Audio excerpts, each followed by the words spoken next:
Raka, seorang pria asal Jawa Tengah, sedang menunggu transit pesawat di Bandara Internasional Munich, Jerman.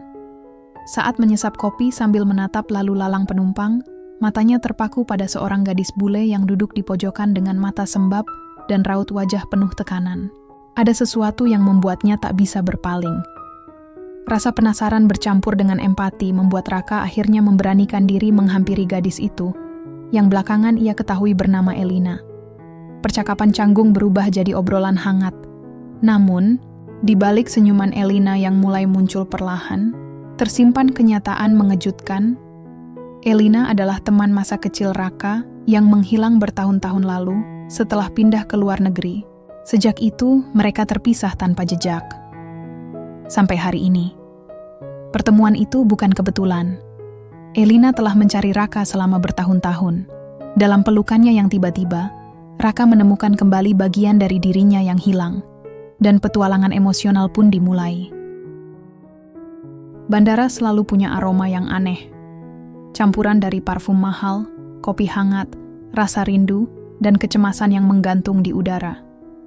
Bagi Raka, semuanya jadi semacam rutinitas. Sejak mulai bekerja di perusahaan multinasional 3 tahun lalu, bandara bukan lagi tempat yang menegangkan, cuma ruang tunggu besar dengan kursi keras dan colokan yang selalu rebutan. Pagi itu, Munich dingin dan cerah.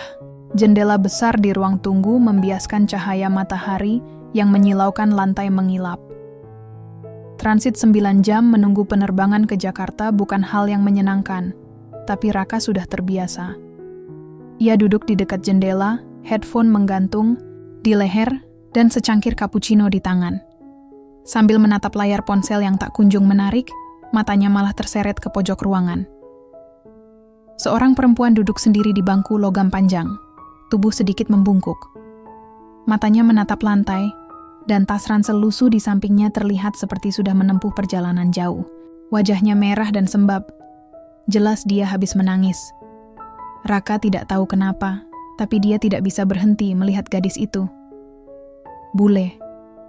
Rambut pirang kecoklatan dikuncir asal-asalan, jaket kebesaran menutupi tubuh rampingnya. Ada kesedihan yang terasa, nyata. Tidak dramatis, tidak dibuat-buat. Bukan jenis tangis orang kehilangan pesawat, tapi lebih dalam dari itu. Raka menarik napas, lalu membuangnya. Berkali-kali, dia tahu itu bukan urusannya. Tapi kenapa ada sesuatu di dadanya yang bilang, tolong hampiri dia. Ya ampun, Rak, jangan sok jadi pahlawan. Ini bukan film. Gumamnya sendiri, sambil mencoba kembali fokus ke ponsel. Tapi mata itu seakan mengingatkan sesuatu. 15 menit berlalu. Gadis itu belum bergerak. Sesekali ia menutup wajah dengan tangannya, dan sesekali menghela napas panjang seperti sedang menahan dunia di dadanya. Tidak ada yang menghampiri.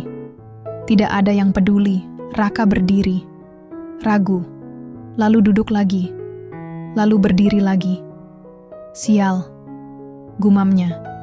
Ia menenteng kopinya, meninggalkan tempat duduknya, dan dengan langkah hati-hati menghampiri gadis itu. Hai, sapanya pelan, suaranya sedikit kering karena gugup. Gadis itu mengangkat kepala. Matanya merah, alisnya terangkat sedikit, antara kaget dan bingung.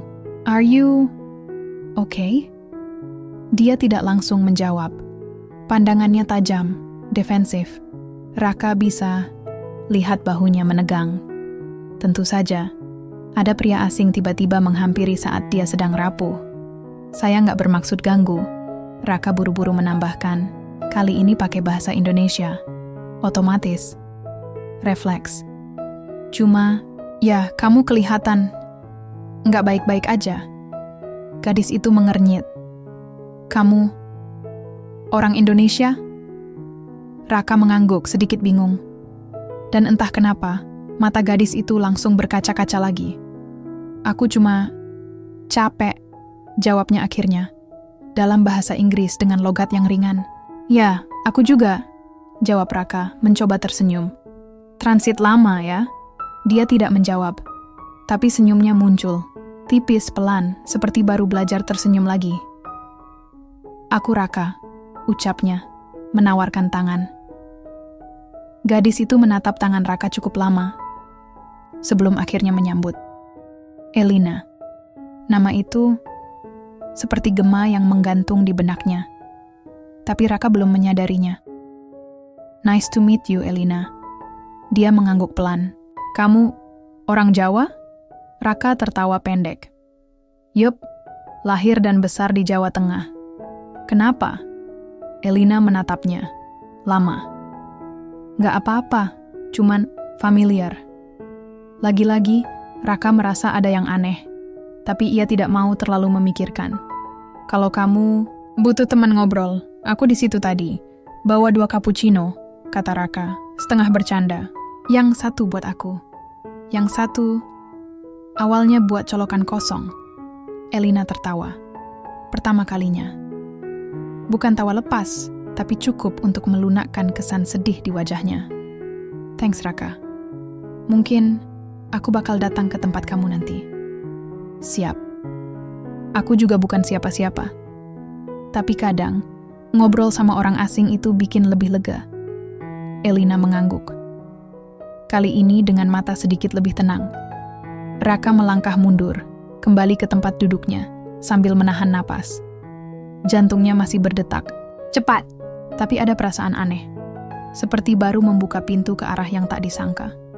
Ia menatap langit munik dari balik kaca. Dia tak tahu bahwa hidupnya baru saja berubah. Dan Elina bukan sekadar gadis sedih di bandara. Waktu berjalan pelan saat kamu sedang menunggu dan tidak tahu harus berharap apa. Raka duduk kembali di kursinya. Kopi yang tadi sempat hangat kini sudah mulai mendingin. Dia menatap ke arah Elina dari kejauhan. Gadis itu masih duduk di tempat yang sama, tapi ada perubahan kecil. Tangannya tak lagi menggenggam lutut, dan pandangannya tak lagi menatap lantai kosong. Sesekali, tatapan mereka bertemu, canggung, lalu sama-sama berpaling cepat seperti anak SMA yang kepergok naksir temannya. Lucu juga, pikir Raka. 10 menit berlalu, lalu 15, lalu... Excuse me? Suara lembut itu datang dari sebelah kanan. Raka menoleh cepat. Elina berdiri di dekatnya, dengan ransel yang sudah digendong lagi. Matanya masih lelah, tapi jauh lebih hidup dibanding 1 jam lalu. Masih ada cappuccino-nya? Raka tersenyum kecil. Masih, tapi udah nggak hangat. That's fine, jawab Elina. Dia duduk di sebelah Raka. Tidak terlalu dekat, tapi cukup membuat keduanya bisa saling dengar tanpa harus berteriak. Sunyi sebentar. Raka menatap langit-langit bandara dan berusaha menyusun kalimat. Jadi, kamu kemana tujuannya? Tanyanya akhirnya. Elina menoleh. Nggak tahu. Nggak tahu. Alis Raka terangkat. Ya, maksudnya, awalnya tahu. Tapi sekarang, rasanya aku cuma ingin pergi. Nggak penting kemana. Ada nada getir di suara Elina. Tapi juga jujur. Wah, kalau aku sih, justru kebalikannya. Aku selalu tahu kemana harus pergi. Tapi seringnya nggak tahu mau apa sesampainya di sana. Elina tertawa pendek. Tawa yang ringan, seperti bayangan kecil dari masa kanak-kanak. Berarti kita dua-duanya nyasar? Mungkin. Tapi di bandara kayak gini, semua orang nyasar kan? Cuma beda terminal. Obrolan mulai mengalir. Dari pembicaraan soal pesawat delay, tentang croissant overpriced di kafe bandara, sampai soal tempat duduk yang anehnya selalu terlalu dekat sama colokan tapi terlalu jauh dari charger. Elina mulai terlihat lebih nyaman. Dia bahkan melepas jaket, tebalnya dan menyisakan hoodie abu-abu yang agak kedodoran. Di balik hoodie itu, Raka memperhatikan kalung kecil dengan liontin bundar, seperti kompas mini. Raka tidak bertanya, tapi mencatat dalam ingatannya. Kamu kerja di sini? Tanya Elina. Di Jerman? Enggak, aku cuma transit. Baru selesai urusan kerjaan di Amsterdam. Sekarang mau pulang ke Indonesia. Oh, rumah. Raka mengangguk, tapi keraguan kecil muncul di matanya. Kamu? Raka bertanya pelan. Elina terdiam sejenak, seperti sedang menimbang mau jawab jujur atau enggak. Aku tinggal di Jerman beberapa tahun terakhir. Tapi, rasanya aku nggak pernah benar-benar punya rumah. Kalimat itu seperti menghantam sesuatu di dalam Raka. Ia tahu, rasanya ketika kamu punya tempat tinggal, tapi nggak pernah merasa pulang. Kamu pernah tinggal di Indonesia? Tanya Raka, setengah nebak. Lagi-lagi Elina diam, lalu mengangguk pelan. Pernah. Lama. Tapi, itu sudah lama banget. Oh ya? Raka mencoba bersikap biasa. Elina menatap Raka sejenak. Aku dulu tinggal di desa kecil, di Jawa Tengah. Serius? Raka membelalakkan mata. Aku juga. Desa kecil banget. Banyak sawah. Jalan ke rumah harus lewat jembatan bambu yang suka roboh. Raka tertawa. Oke, itu spesifik. Jangan-jangan kita satu desa? Elina ikut tertawa kecil, tapi tidak menjawab. Nama desanya, Elina hanya tersenyum samar. Nanti aku kasih tahu. Ada misteri yang ia sembunyikan. Tapi bukan misteri yang menakutkan. Lebih seperti teka-teki kecil yang ia nikmati untuk dibagikan perlahan. Waktu kamu kecil, kamu suka main apa? Elina tiba-tiba bertanya. Raka berpikir. Layang-layang, aku suka banget main layangan, sampai naik ke genteng rumah segala. Elina tertawa pelan. Genteng rumah warna merah bata ya, dekat pohon mangga? Raka langsung menoleh. Kok kamu tahu? Elina tidak menjawab, tapi matanya berbinar dan sudut bibirnya terangkat. Aku cuman menebak, katanya singkat. Raka menatap Elina lama. Ada sesuatu yang mengusik hatinya. Entah kenapa gadis ini terasa akrab, terlalu akrab. Tapi sebelum ia sempat bertanya lebih jauh, suara pengumuman dari pengeras suara menggema di seluruh ruangan. Elina, itu panggilan boarding kamu? Tanya Raka. Elina melihat layar di tangannya. Bukan, masih ada waktu. Bagus, aku belum selesai ngobrol. Mereka tertawa. Untuk pertama kalinya sejak pagi, tawa itu terasa hangat. Dan di balik tawa yang perlahan mulai luruh itu, Raka tak tahu bahwa ia sedang berjalan mundur ke masa lalu. Satu langkah dalam tiap kata, tiap senyuman, tiap keheningan yang tak terasa, canggung. Hari ini, takdir sedang bermain halus. Dan Raka sedang dipertemukan kembali dengan seseorang yang bahkan belum ia sadari hilang dari hidupnya. Kamu serius nggak mau beli apa, kek? Tanya Raka sambil menunjuk deretan toko bebas pajak di dekat mereka. Elina menggeleng pelan. Enggak, aku cuma pengen duduk aja dan ketemu orang yang bisa bikin aku ngerasa kayak manusia. Raka mengerutkan kening. Kamu ini ngomongnya kadang kayak penyair galau. Tahu nggak? Elina tertawa. Kali ini lepas. Daripada kamu. Sok wise tapi isinya sarkasm semua. Raka ikut tertawa. Obrolan mereka makin cair, seperti dua orang sahabat lama yang baru sadar betapa nyaman rasanya bicara tanpa basa-basi. Setelah kopi pertama yang dingin itu tandas, Raka menawarkan kopi kedua. Kali ini Elina ikut berjalan ke kafe. Mereka memesan 2 cappuccino dan sepotong croissant keju yang dibagi 2. Saat mereka kembali ke tempat duduk dekat jendela, bandara mulai lebih ramai. Tapi di dunia kecil mereka berdua, waktu seperti mengalir pelan-pelan. Kalau kamu pernah tinggal di Jawa Tengah, kata Raka, berarti kamu pasti tahu musim layangan, kan? Elina tersenyum lebar. Tahu banget.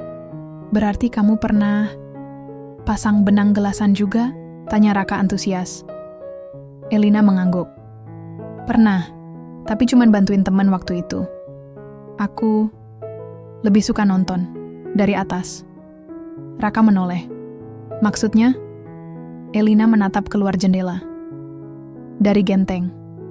Dan tiba-tiba, udara di sekeliling mereka berubah. Raka terdiam. Kalimat itu menusuk satu bagian dari ingatannya yang lama terkunci. Dari genteng. Layangan, desa kecil, pohon mangga, kalung kompas kecil di lehernya. Gila, bisik Raka. Elina menoleh cepat. Kenapa? Raka menatap wajah Elina lebih lama. Bukan sebagai gadis asing yang dia temui di Munich, Tapi, sesuatu yang lebih dalam. Ada memori kabur yang perlahan memunculkan bentuknya sendiri. Kamu dulu pernah tinggal di dusun Kedung Wungu nggak? Tanya Raka pelan. Elina tersenyum. Kecil, tapi senyumnya bukan senyum kaget. Lebih seperti lega. Pernah. Raka menegakkan tubuh. Tunggu, kamu pernah sekolah di SD kecil? Bangunannya cuma 3 kelas? Elina mengangguk. Serius? Kamu yang sering main ayunan dari bantrak di pohon beringin itu? Dan kamu yang suka nyolong mangga tetangga sambil pura-pura jadi ninja? Balas Elina cepat. Mereka saling menatap. Sunyi, tapi bukan sunyi canggung. Sunyi yang dalam. Sunyi yang penuh muatan emosi. Dada Raka berdebar keras. Elina. Elina? Gadis itu mengangguk pelan. Ya, aku Elina, teman kecilmu. Sejenak, dunia benar-benar hening. Suara pengumuman boarding, derap kaki para penumpang, denting sendok kafe, semua menghilang. Raka terpejam sejenak, lalu tertawa pendek. Tapi tawa itu bukan karena lucu. Lebih seperti tawa tak percaya. Aku pikir kamu udah pindah dan hilang begitu aja, katanya. Aku juga pikir kita nggak bakal ketemu lagi. Tapi aku nyari kamu, Ra. Serius. Elina menunduk. Tangannya meremas lengan jaketnya sendiri. Setelah Mama meninggal, Papa langsung bawa aku ke Jerman. Ganti nomor, ganti alamat. Aku kecil, Rak. Aku nggak tahu harus nyari kamu gimana. Raka menelan ludah. Tenggorokannya tercekat. Aku kira kamu cuma khayalan masa kecil. Kamu tahu nggak berapa kali aku mimpiin kamu? Terus bangun, terus lupa wajah kamu kayak apa. Elina mengangkat wajah. Matanya berkaca-kaca. Kamu tahu, waktu aku duduk sendirian, tadi aku sempat mikir aku bodoh. Datang ke sini berharap ketemu kamu. Tapi aku cuma punya nama. Raka. Dan foto tua dari zaman kita SD. Dia membuka ranselnya, mengeluarkan lembaran foto kecil yang sudah lusuh. Raka mengambilnya pelan. Di foto itu, ada anak laki-laki kecil bermata besar dengan baju batik kusut. Berdiri di sebelah anak perempuan bule berambut ikal. Senyum mereka lebar sekali. Berdiri di depan papan, nama SD negeri kecil, dengan cat yang mulai mengelupas. Raka menutup mulutnya. Air matanya nyaris jatuh. Ini gila. Elina tersenyum lebar, kali ini sambil menangis. Waktu aku lihat kamu tadi, aku nggak yakin. Tapi ada sesuatu di matamu. Tatapan itu. Tatapan yang sama kayak waktu kamu nolongin aku nangis gara-gara jatuh dari sepeda. Raka tertawa sambil mengusap matanya. Ya ampun, kamu yang nangis darah waktu itu. Iya, aku masih punya bekas lukanya. Mereka tertawa bersama. Tangis dan tawa bercampur. Dan tiba-tiba, semuanya terasa masuk akal. Kenapa Raka merasa gadis itu begitu familiar? Kenapa dia nggak bisa membiarkannya sendiri di pojok tadi pagi? Kenapa setiap kalimat Elina seperti deja vu yang panjang? Raka mengulurkan tangan, pelan. Terima kasih karena nyari aku. Elina menyambutnya. Terima kasih karena kamu masih jadi kamu. Di antara ribuan orang di bandara, di negara asing, dalam kehidupan yang sudah begitu berubah, 2 anak kecil yang pernah berbagi. Layangan, pohon mangga, dan mimpi kecil tentang petualangan, akhirnya menemukan jalan pulang satu sama lain. Dan pelan-pelan, tanpa disadari, mereka memulai petualangan baru. Bandara Munich, siang menjelang sore. Orang-orang berlalu lalang dengan koper dan paspor, sibuk dalam urusan masing-masing. Tapi di pojok ruang tunggu dekat jendela besar, waktu seperti berhenti. Raka dan Elina duduk bersebelahan. Di antara mereka, secangkir kopi kedua yang mulai dingin dan selembar foto kecil penuh debu masa lalu. Aku nggak percaya kita ketemu di sini, gumam Raka. Bandara Internasional L. Serius, ini kayak film. Elina tertawa kecil. Tapi bukan film romcom. Lebih kayak dokumenter tentang anak kecil nyasar di dunia orang dewasa. Mereka terdiam sebentar, lalu sama-sama tertawa. Obrolan mereka kini bukan lagi perkenalan 2 orang asing, tapi percakapan dua jiwa yang sudah lama saling mengenal, tapi terpisah takdir. Waktu kamu tiba-tiba hilang, kata Raka perlahan. Aku sempat nyari. Aku tanya-tanya tetangga, guru-guru. Semua bilang kalian pindah mendadak. Gak ada kabar. Elina menunduk. Papa waktu itu kayak orang kalap. Setelah mama meninggal, dia langsung mutusin semua koneksi. Katanya, kita harus mulai dari nol. Jauh. Jerman? Elina mengangguk. Papa ada saudara di Frankfurt. Kita tinggal numpang awalnya. Tapi aku kehilangan segalanya, Rak. Rumah, bahasa, teman, terutama kamu. Raka menyandarkan punggung ke kursi. Aku sempat bikin surat buat kamu. Banyak, tapi gak pernah kukirim. Elina menoleh. Kenapa? Karena aku gak tahu mau kirim kemana. Hening sebentar. Terus kamu, bisa tahu aku di sini gimana? Tanya Raka penasaran. Elina membuka ponselnya dan menunjukkan halaman media sosial. Foto Raka sedang jadi pembicara di sebuah acara bisnis kecil di Amsterdam. Aku lihat ini 3 minggu lalu.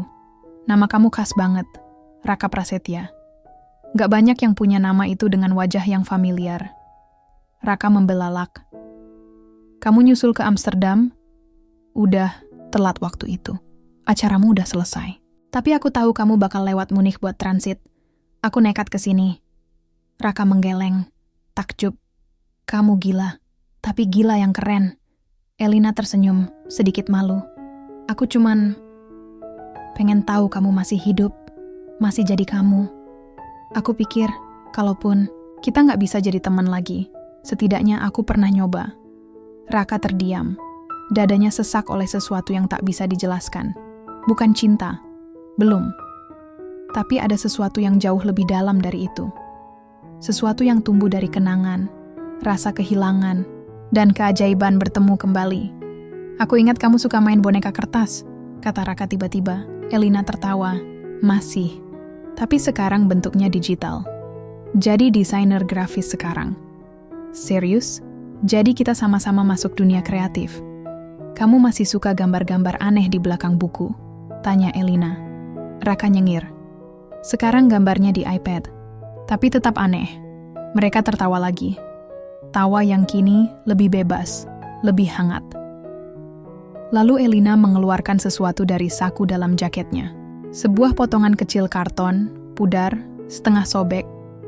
Gambar 2 anak kecil, 1 laki-laki, 1 perempuan, berdiri di bawah pohon mangga, digambar dengan pensil warna dan spidol biru.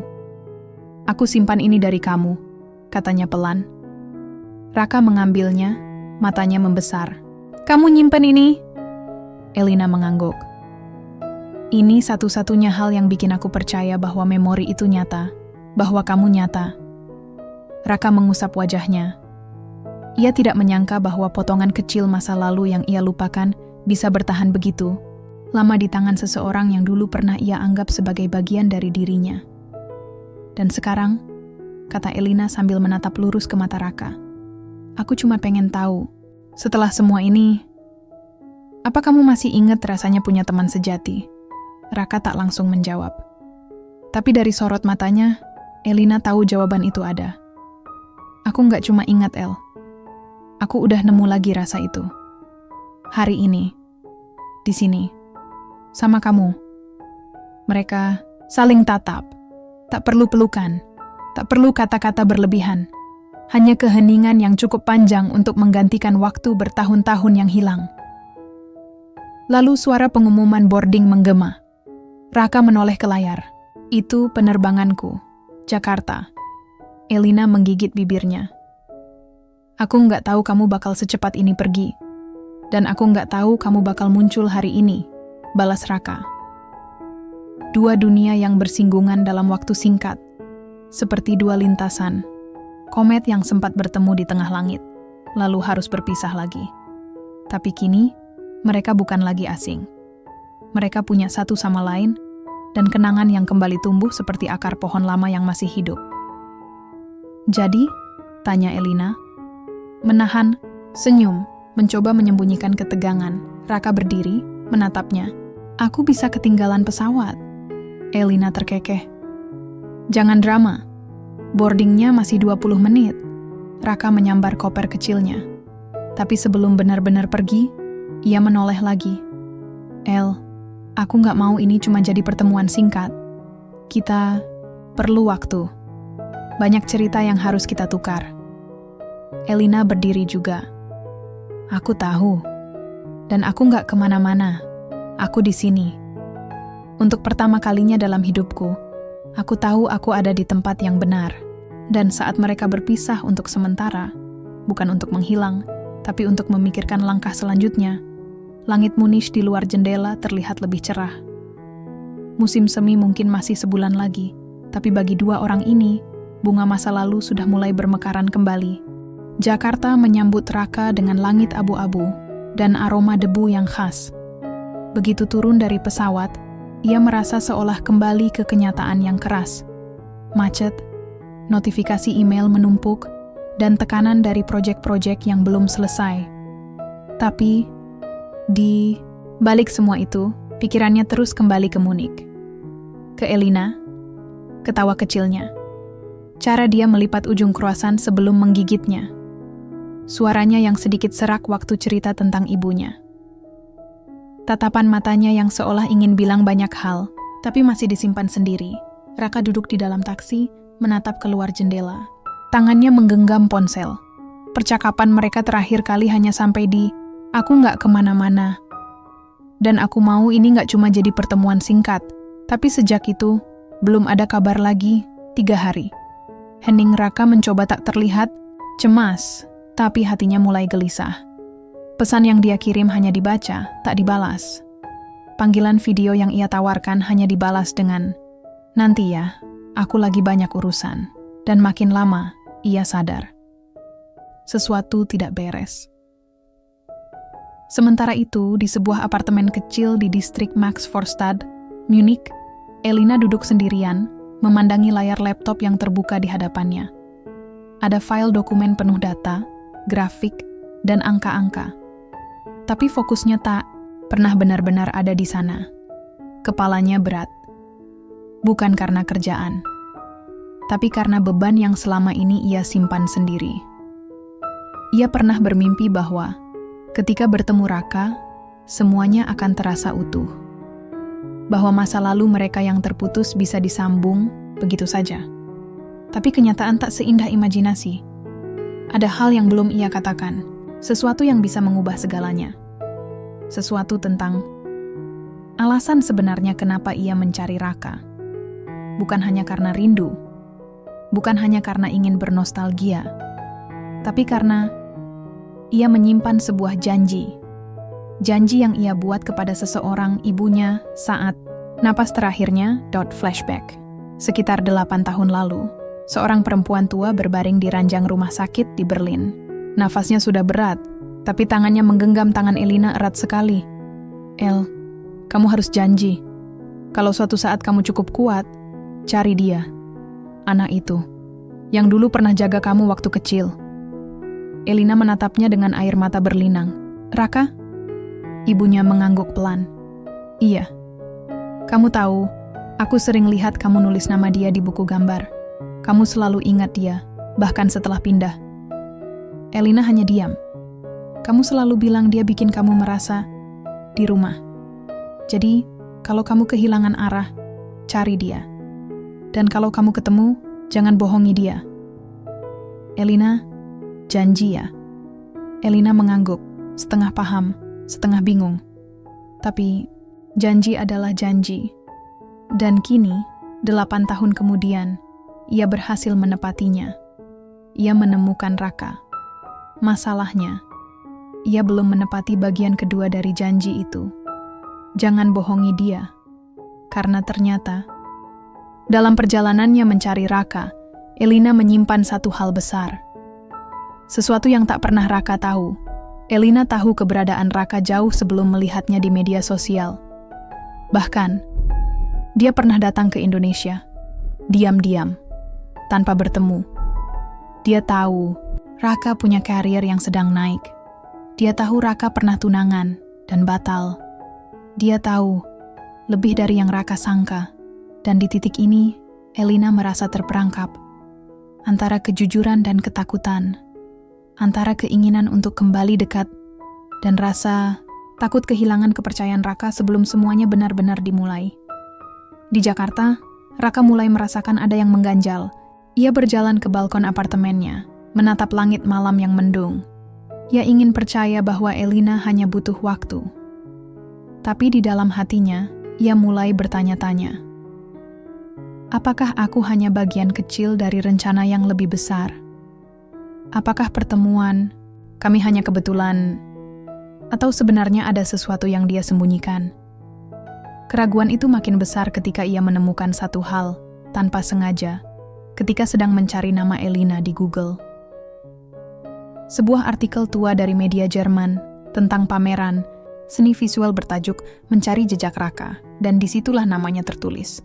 Salah satu karya utama, ilustrasi anak kecil di bawah pohon mangga, berdasarkan memori masa kecil Elina Vos di Indonesia. Karya ini menjadi simbol pencarian seseorang bernama Raka Prasetya. Raka membeku. Tahun pameran itu, 2 tahun lalu, artinya, Elina sudah mulai mencari Raka jauh sebelum pertemuan tak sengaja di Munich. Darah Raka berdesir dingin. Jadi, semua ini bukan kebetulan? Bab ini ditutup dengan satu pertanyaan besar yang mulai muncul dalam benak Raka. Kenapa kamu nggak bilang dari awal, El? Dan di Munich, Elina memandangi pesan terakhir dari Raka yang belum ia balas. El, aku nggak tahu kenapa kamu diam. Tapi kalau ada sesuatu yang perlu aku tahu, tolong jangan simpan sendiri. Aku di sini, nunggu. Air mata Elina jatuh. Ia mengetik satu kalimat, lalu menghapusnya.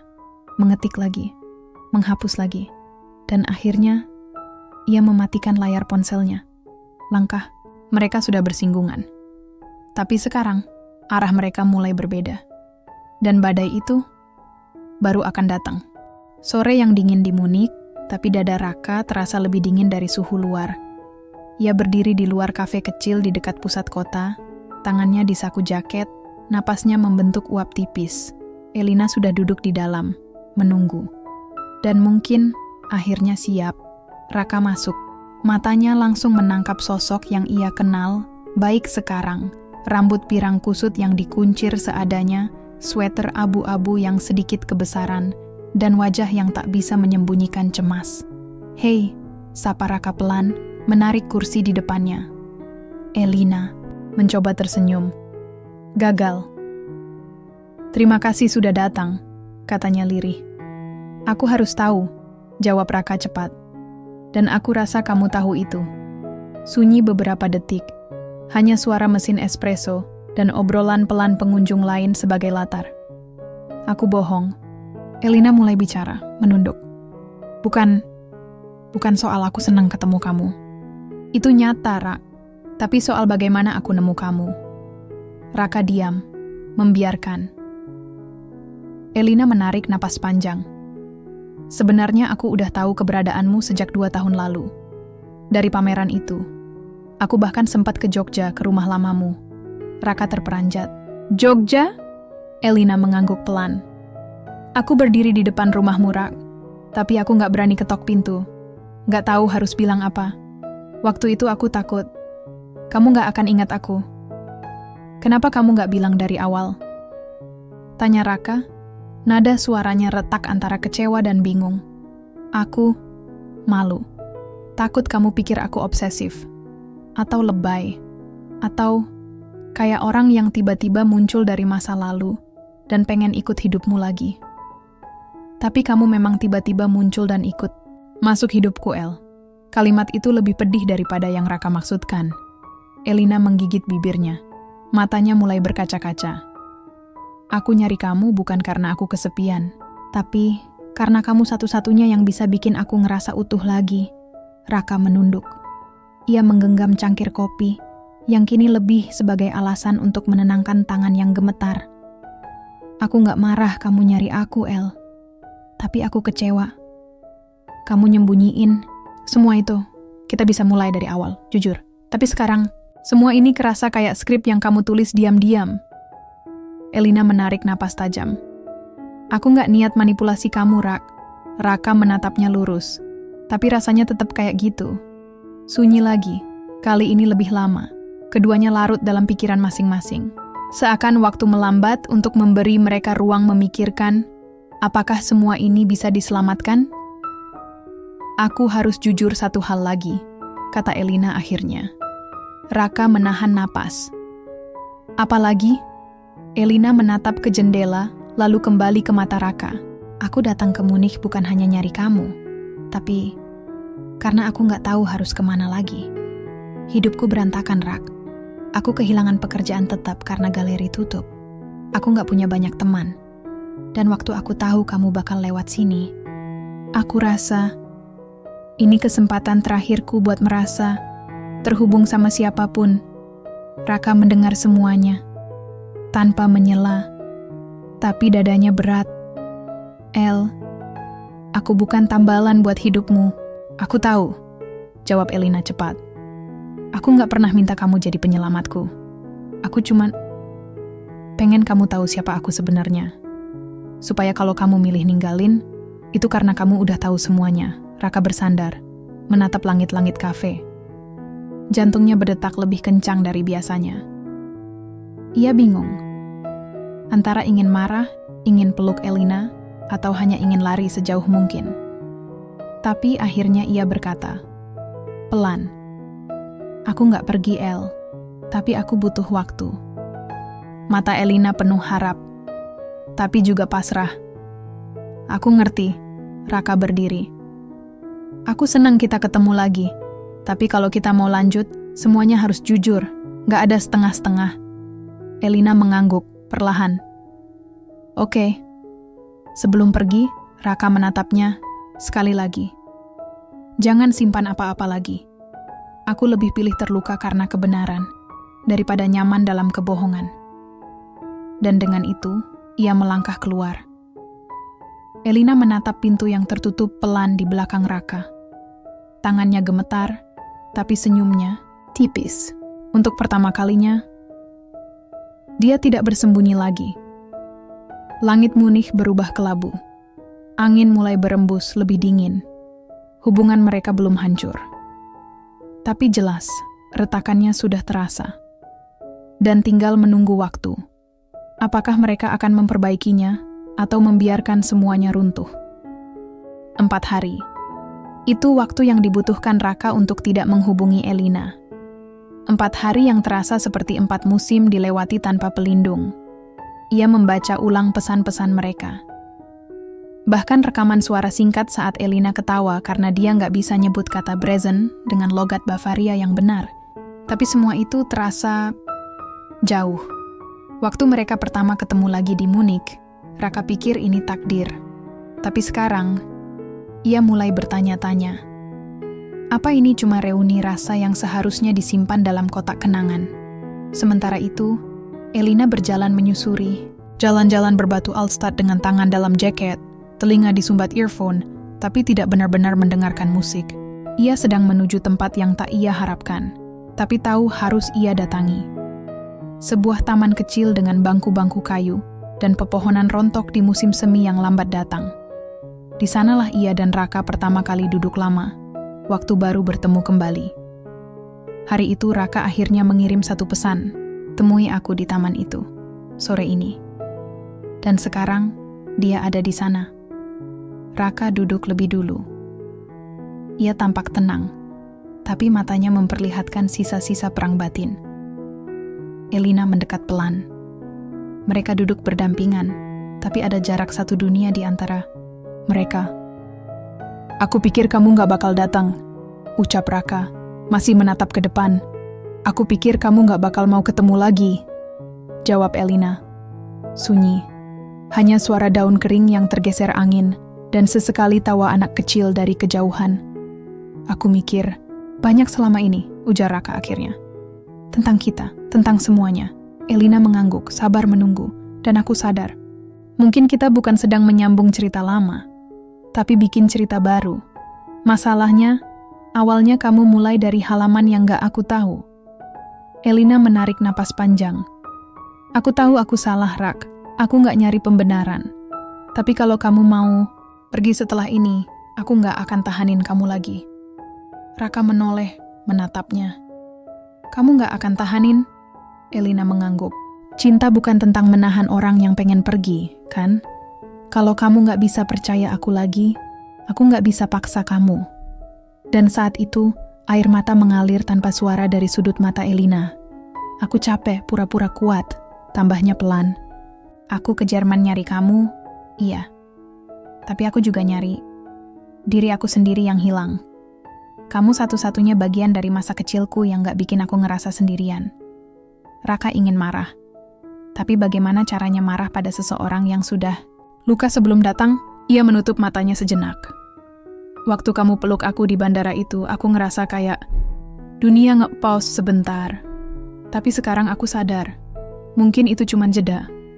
Dan hidup harus play lagi. Jadi? Tanya Elina. Suaranya kecil. Takut akan jawabannya sendiri, Raka menoleh. Kali ini lebih lembut. Aku gak mau kehilangan kamu, El. Tapi aku juga gak bisa pura-pura gak sakit. Elina menunduk. Aku ngerti. Yang aku bisa sekarang cuma satu. Lanjut Raka. Ia menggenggam tangan Elina. Hangat tapi goyah, kita jalan pelan-pelan. Mulai dari sini. Tanpa topeng, tanpa ekspektasi. Gak usah buru-buru bilang cinta. Kita belajar lagi, El. Kenal ulang. Elina mengangkat wajahnya, dan untuk pertama kalinya hari itu, tersenyum. Tipis, tapi nyata. Kamu yakin? Raka mengangguk. Aku gak tahu ke depannya gimana. Tapi kalau kamu masih mau, aku gak keberatan jalan di samping kamu. Elina tertawa pelan. Suaranya bercampur air mata. Kamu selalu romantis dengan cara kamu sendiri, ya? Bukan romantis, jawab Raka sambil menghela napas. Cuma terlalu sering nahan yang pengen diucapin. Mereka duduk lama. Tak saling bicara, tapi tidak merasa perlu. Langit Munich mulai berwarna jingga. Dedaunan yang tadinya luruh, kini tampak lebih hidup. Bukan karena musim sudah berganti, tapi karena di bangku itu, dua hati memutuskan untuk tidak lari. Mereka tak melupakan luka, tapi juga tidak membiarkannya jadi dinding permanen. Sebelum pulang, Elina berkata, Rak, aku senang kamu gak pergi. Raka tersenyum. Aku juga senang kamu gak sembunyi lagi. Dan untuk pertama kalinya sejak semua ini dimulai, mereka berjalan berdampingan, bukan sekadar berdiri bersebelahan. Karena terkadang, cinta tidak datang dari momen yang sempurna, tapi dari keberanian untuk tetap bertahan ketika semuanya hampir runtuh. 2 minggu setelah sore itu di taman, udara Munich mulai hangat pelan-pelan. Pohon-pohon bersemi, seperti memberi sinyal bahwa musim dingin telah resmi selesai. Seperti hati Raka dan Elina, yang perlahan, sangat perlahan, mulai menghangat kembali. Nadenmisch, sebuah apartemen kecil yang sebelumnya terasa asing, kini aroma teh jahe buatan Raka memenuhi udara. Elina duduk bersila di lantai, membaca buku sketsa lamanya. Tangannya menelusuri goresan-goresan kasar yang ia buat bertahun-tahun lalu. Rambut anak kecil berkulit sawo matang, senyum lebar, dan pohon mangga yang selalu muncul entah kenapa. Itu Raka. Itu ingatannya. Ia menengok ke arah dapur kecil.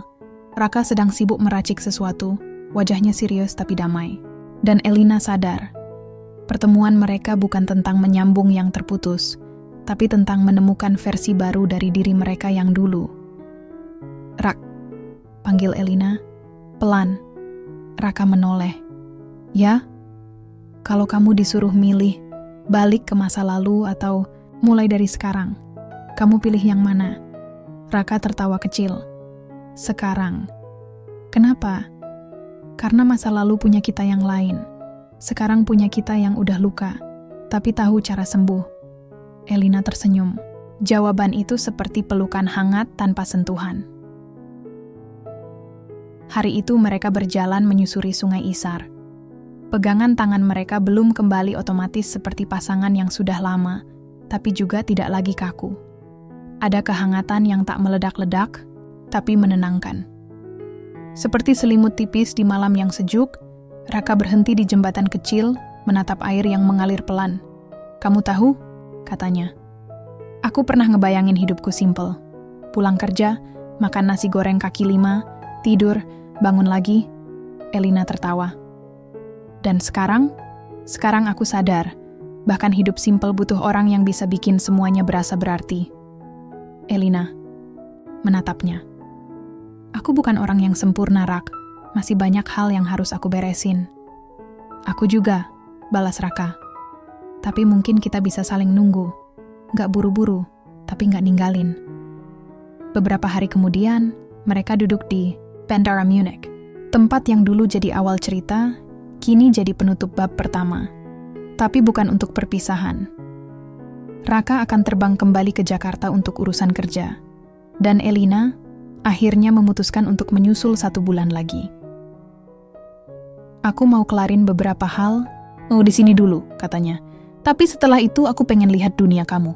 Versi kamu, nasi goreng kaki 5, macet Jakarta, dan rumah kamu." Raka menggenggam tangannya. "Kamu pasti cocok." Elina tersenyum. "Kamu yakin?" Raka menatap matanya. "Aku nggak yakin soal banyak hal, El. Tapi soal kamu, aku nggak lagi ragu." Ketika pengumuman boarding terdengar, Raka berdiri dan memeluk Elina. Lama, tanpa kata. Pelukan yang bukan ucapan selamat tinggal, tapi lebih seperti janji diam-diam. Janji untuk kembali, untuk tak lagi saling mencari, karena kini mereka sudah saling temukan. Di dalam pesawat, Raka duduk di dekat jendela. Tangannya menyentuh benda kecil yang baru ia terima dari Elina. Sebuah gantungan kunci kecil berbentuk pohon mangga. Sederhana, tapi bermakna. Senyumnya mengembang. Ia tahu, untuk pertama kalinya dalam hidup, ia tak lagi sendiri. Ia pulang. Bukan cuma ke Indonesia, tapi ke rasa yang lama hilang, dan kini telah kembali. Karena rumah bukan selalu tempat. Kadang, rumah adalah seseorang. Dan kadang, perjalanan jauh hanyalah cara semesta untuk menunjukkan arah pulang yang sebenarnya.